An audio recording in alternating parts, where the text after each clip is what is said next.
Well, for the next 30 minutes, Lloyd Chapman, president and founder of the American Small Business League, ASBL.com, is our guest. If you missed it, it'll be in the podcast and rebroadcast on stations all over the country this weekend. We had Lou Dobbs on for 37 minutes in the first hour. Very informative interview.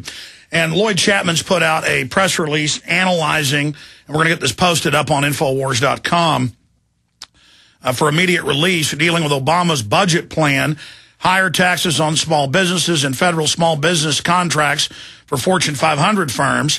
Of course, a few months ago, Obama proposed having the bidding process secret so they can put small businesses on a blacklist and only give it to big mega companies, which violates federal law. But the first thing, before we even get into the speech and what Obama said 2 nights ago and where this economy's going, I wanted to discuss corporate welfare with the Fortune 100 mainly.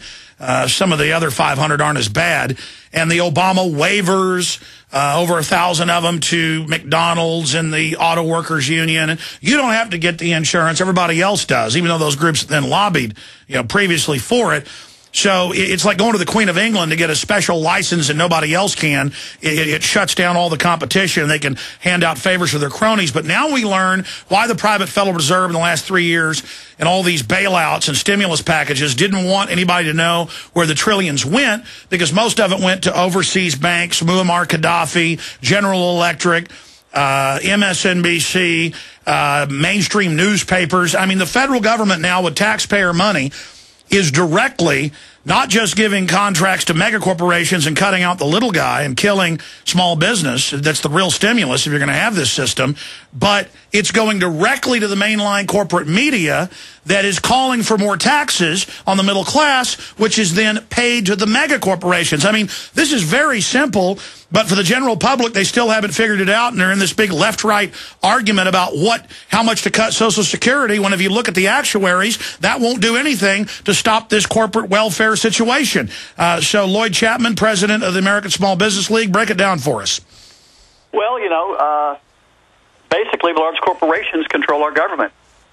And, the lobbyists on K Street that work for these large corporations, they call the shots and they get the legislation they want passed and the policies. And the middle class and small businesses, are getting cheated out of, billions of dollars. We estimate that $100 million an hour in federal small business contracts are going to Fortune 500 firms. And it's just, when I hear you talk about it, I always talk about it, but to hear you talk about it, it's just almost unbelievable. When people hear this, it's just almost unbelievable. But to think that, if you're a retired fireman in Houston, you paid more taxes than General Electric did last year.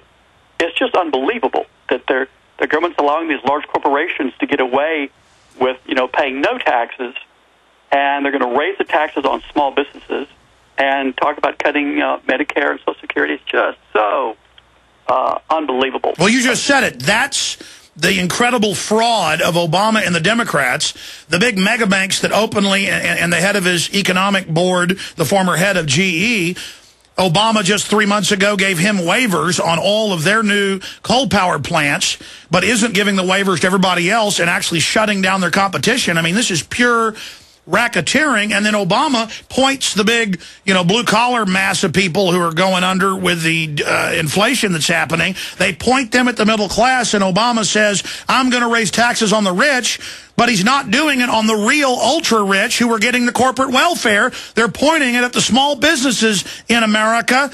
I mean, and the Republicans aren't even pointing that out.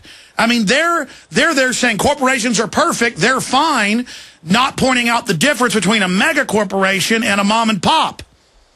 Yeah, absolutely. It's just, it's really, really sad. In fact, I'm really concerned that Obama may actually try to end federal contracting programs for small businesses by combining the SBA with the Commerce Department. The Commerce Department is really run by the U.S. Chamber of Commerce and by Fortune 500 firms. And I would characterize the Commerce Department as almost anti-small business. So to think about combining the SBA, which is supposed to promote the interest of small businesses, with the agency that's there to promote the interest of Fortune 500 firms, it's just absurd. But I'm very concerned that he might try to do that.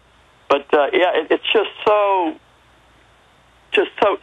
I call it economic sabotage. people need to realize that 98% of all U.S. firms have less than 100 employees. Small businesses employ over 56% of the private sector workforce. They're responsible for over half of the gross domestic product. 90% of all U.S. exports come from small businesses. And I believe over 90% of all inventions and patents and innovations come from small businesses. Obama and Bush have given small businesses less than 3% of the stimulus funds. Think about that. We're trying to create jobs. And small businesses, according to the U.S. Census Bureau, this is not, me, the Census Bureau, small businesses are responsible for over 90% of all net new jobs in America. It's been that way for decades. And they've given them 3% of the stimulus funds. And, while we're talking, the government's giving small business contracts to companies in England and Holland, France. It's crazy. And that's why you don't see unemployment dropping. How can unemployment drop when small businesses are responsible for over 90% of all net new jobs? They've given them no stimulus funds, and the federal program to direct 23% of all government contracts to small businesses, that money's all being diverted to Fortune 500 firms. Well, let me give listeners a microcosm, and folks can pull up the specific numbers on this, but generally, animal ID, premises ID, the Agriculture Department's stated policy, because you said, that the Department of Commerce, might as well publicly say they have an anti-small business view. Absolutely. But with the Agriculture Department, they openly say get big or get out, and the vast majority of the farm subsidies go to big agribusiness because they're designed to even be able to take it. The little guys can't get it. And now the big guys publicly in the last year gave hundreds of millions of dollars to try to pass the animal ID, premises ID, and other laws and the Safe Food Act and all that to openly shut down the little guys when almost all the violations are by big mega agribusiness. And it turns out big mega agribusiness wrote those regulations and admitted it was to shut down their competition. I mean, this is the name of the game. Absolutely. It's people, if you talk to, people on the street, it's hard for them to understand that the government is as corrupt as it is.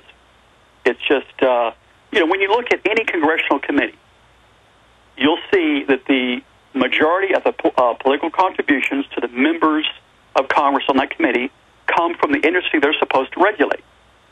It's that way across the board. In fact, I was thinking about this small business issue. I'm going to the Supreme Court to try to get the phone records of an SBA executive. I filed my 14th Freedom of Information lawsuit against the Obama administration yesterday. I think I'll probably file as many as 50 before the year's over. And this is from a guy who said he's kind of the most transparent administration in history. But people just don't realize how corrupt the government is because the big corporations control all the committees. In the Small Business Committee, for example, Boeing is a major contributor to both the House and Senate Small Business Committee. And whenever there's a hearing on small business policy, the American Small Business League is never called, but Boeing, is called to testify. But it's that way in every area of government. I was watching Terror Storm the other night again. And that's, by the way, that's a fantastic movie. Anyone that hasn't seen that should watch it. That's really, I love it. But it really just shows to me that in every area of government, this corruption is just rampant. It's just so upsetting. Well, it is. Looking at Obama's speech, he's talking about getting rid of the tax write-offs that are there or reducing them. I mean, here in my office, even though we know the income tax is paid to the Federal Reserve and it's a fraud, the point is if we don't pay it all, dot the I's, cross the T's, they're going to come in here and shut me down. I'm under a magnifying glass. But I look at it, my employees pay taxes. They've written the laws now, the CPAs have explained and showed me, where we can't even write off computers or building a wall in the office or expanding. And now they're going to get rid of even more of the write-offs. And then meanwhile, the big international corporations like GE and others, they write the laws themselves through the lobbyist, where they're exempt from everything. And it's just incredible that small businesses can even stay afloat anywhere the way this has been set up. I mean, it's so incredible that I pay so much more money than General Electric does, people that make hundreds of billions of dollars a year, and that's just domestically. Then they have all their offshore tax-free operations. And then my taxes don't even go to the country. It goes to the private Federal Reserve. Yeah, it's shocking to think that, was it ExxonMobil that paid no taxes last year? Yes. Yeah, and now GE's paying no taxes, and small businesses are going to have their taxes raised. It's just unbelievable. And Obama calls that liberal. I mean, what do all these blue-collar supporters of Obama that think there's a free lunch somewhere, what are they going to do as more businesses shut down and they lose their jobs? I guess we'll go above 44 million on food stamps. Yeah, I'll tell you something. It's hard. In fact, I'll say it's almost impossible to get this in the mainstream media. We're talking about GE. You know, GE owns NBC. And, you know, you can't get stories about GE, you know, in the press. You can't. In fact, I was watching some major news network every day, and I saw an ad for Boeing. If you'll watch any major news channel, you'll see these ads for Boeing and Lockheed and the American Petroleum Institute. Why is Boeing running ads on national television? What is Boeing selling that the American people can buy? They run ads on these national news channels to control the media so they won't run any negative stories about Monsanto, Archer's Daniel Midland, the defense contractors. These are ads for stealth bombers on the news I've been seeing for decades. They're not selling stealth bombers to consumer TV audiences. They're paying off the media. Absolutely. Or they're, in the case of GE, just putting money in another one of their subsidiaries. Stay there. I want to get more into Obama's speech, your latest press release on this with Lloyd Chapman, the president of the American Small Business League.